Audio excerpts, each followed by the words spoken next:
there's a foundational message that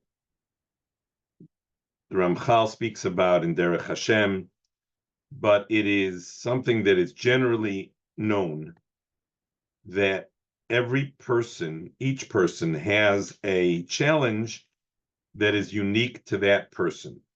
So, for example, a wealthy person is being tested with his wealth.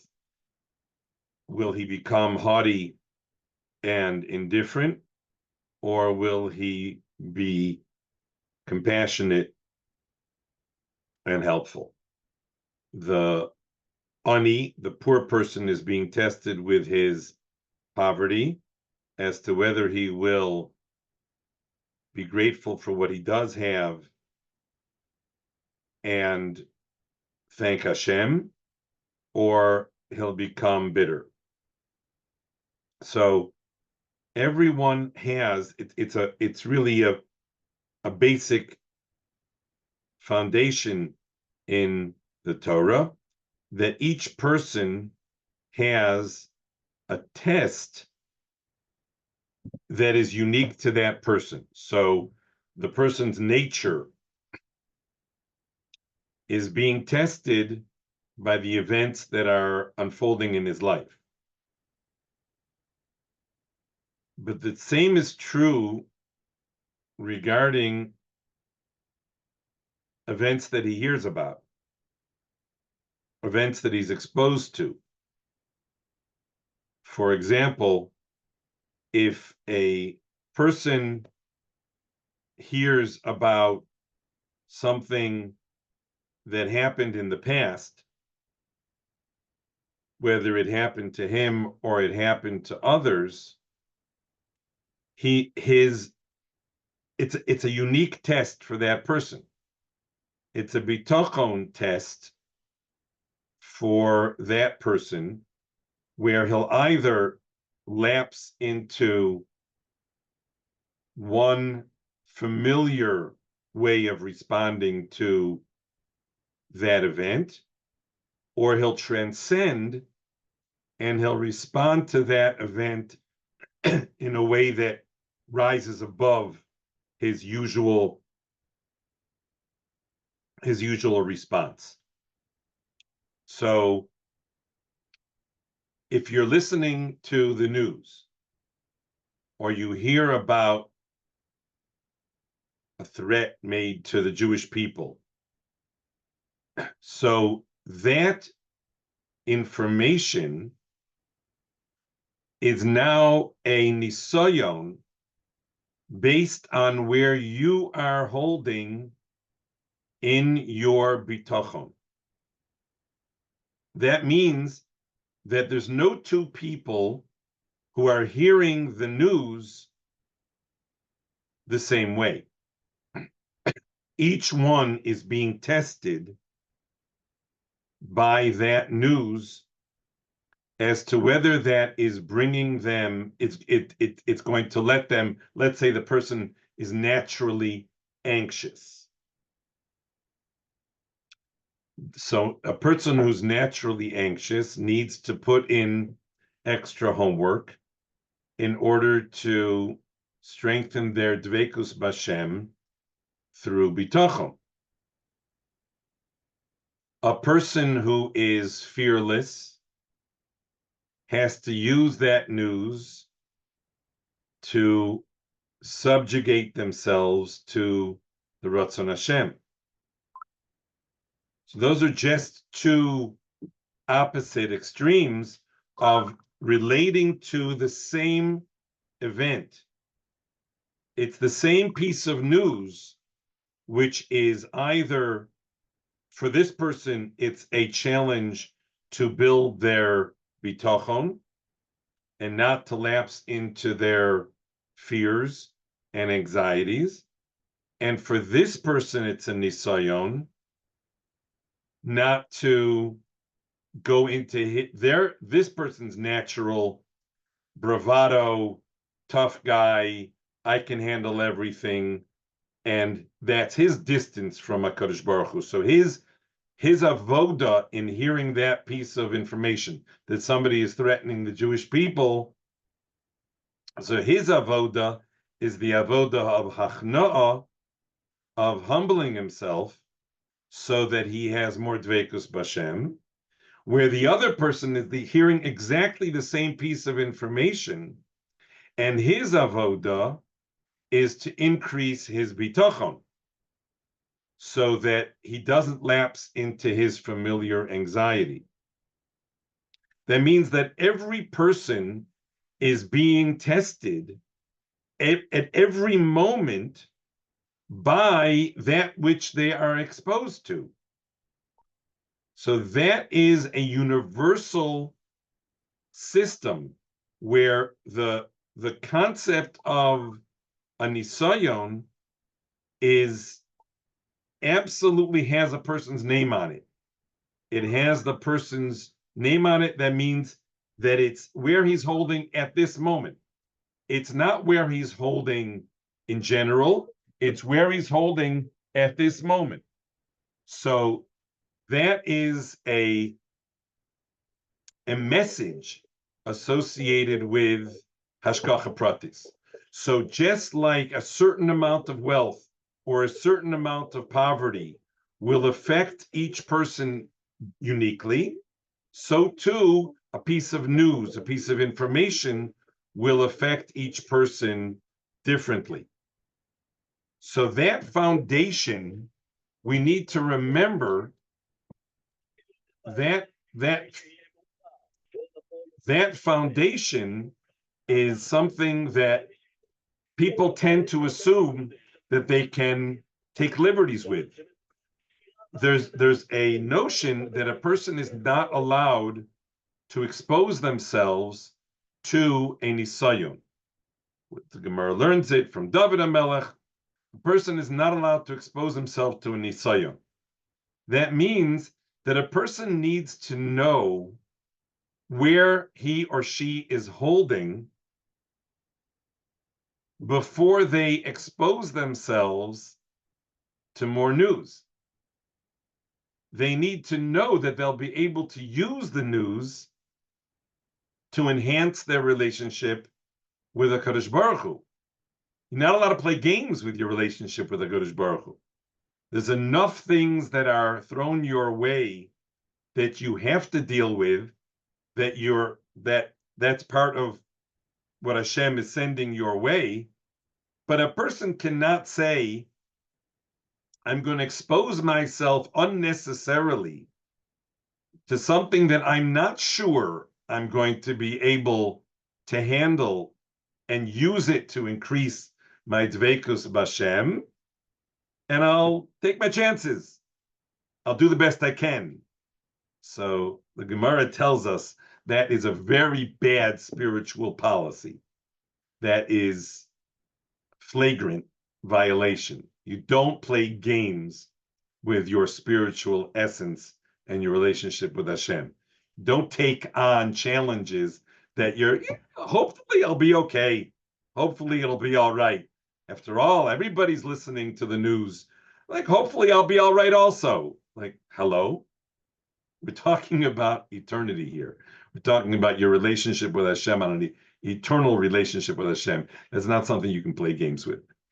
So again, there are things that a person is exposed to, and that is prepared for him by the hashgacha, just like the wealth or just like the poverty, based on the person's nature, that he would transcend his nature and increase his dveikus b'Hashem. The same thing is true with what a person hears or is exposed to, for whatever reason. But that, for whatever reason, is critical, because sometimes we're exposed to it, we had no choice. We were exposed to it by the hashgacha. And then sometimes we were not exposed to it by the hashgacha. We were exposed to it because we were flippant about our relationship with Hashem, and we exposed ourselves, and the result is a question mark. And even if we're then successful, by the way, the Gemara is very clear about that. Even if we were successful, We were exposed to something, we exposed ourselves to something that could have interrupted or disrupted our relationship with Hashem, but we were successful and we overcame the challenge and we intensified or maintained our relationship with Hashem. You don't get credit for that. You get credit for avoiding it in the first place. You get credit for staying away from the danger zone. So every person needs to know where he or she is holding in their relationship to bitachon before they read a Holocaust book or before they listen to the news. The idea that, well, everybody needs to know these things has to be taken from a vantage point of, really? Am I on that level? If I'm confident that I'm on that level, then that will be used to strengthen my emunah and bitachon. I'll hear the story of the Holocaust, and it will remind me that there is a melech, and that we need to humble ourselves, and that the tochacha is absolutely true. It's part of the arrangement that we have with the Kadosh Baruch Hu. It'll strengthen our relationship with Hashem as Malkeinu, and the person will grow from that, in which case it's a mitzvah for him to find out more about Hashem as Malkeinu. But if the person is not confident in his or her ability to absorb it properly, to the contrary, they know their nature is to become angry or frustrated or blaming or any of the childish stuff that people do when they don't have the ability to handle information. So she shouldn't seek out such information. If the information comes to them anyway, well, that's not what they chose. They didn't choose to do that. Again, it's assuming that they didn't have control over the exposure. They didn't choose it. That means it was sent to them as an nisayon, just like wealth or poverty is sent to the person. Health and illness is sent to the person. Those are all parts of what Hashem sends to the person, where he now has the choice to either lapse into his primitive nature or transcend into closeness with Hashem. So that's going on all the time. That's going on 24/7. A person is continually being called upon.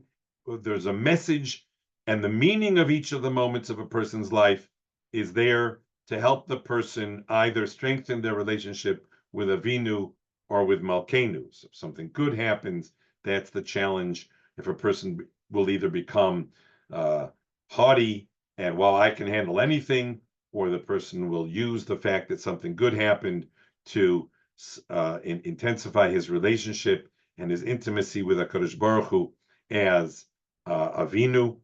If something challenging happens, so again, it can either break the person and send him back into his familiar place of helplessness and kvetching and negativity and blaming and anger, or he can use it to recognize that this is here to humble him, and so he will intensify his relationship with Hashem as Malkeinu. So the idea that we are ever off the hook on that is foreign to Jewish thought. It's simply foreign to Torah thinking. And the idea that somehow information is different than the things that we are exposed to, health and illness, wealth and poverty, it's no different. That which we're exposed to, the information that we're exposed to, is exactly part of that same hashgacha system. It's not in any way a separate zone. It is that which the person encounters. The person needs to use it either in his natural way, which is going to be distancing him, or he will use it to transcend, and that is the meaning of that information. So I think that we need to recognize that when we're studying the Holocaust or looking at the stories of the Holocaust, the question always has to be, am I the audience? Am I the audience for this message? What do I mean by am I the audience? I know myself, and I know that seeking out this information will help me strengthen my relationship with HaKadosh Baruch Hu. And then we read the kinos, and we describe the tragedies, and we learn how to be misabel. We learn how to mourn and how to grieve.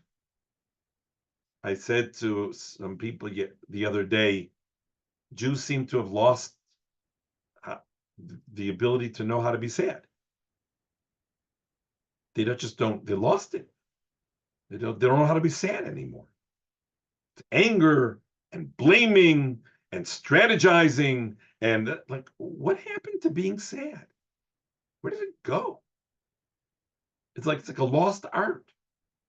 It's somehow lost the ability. Like where did we trip over this idea that we don't know how to be sad anymore?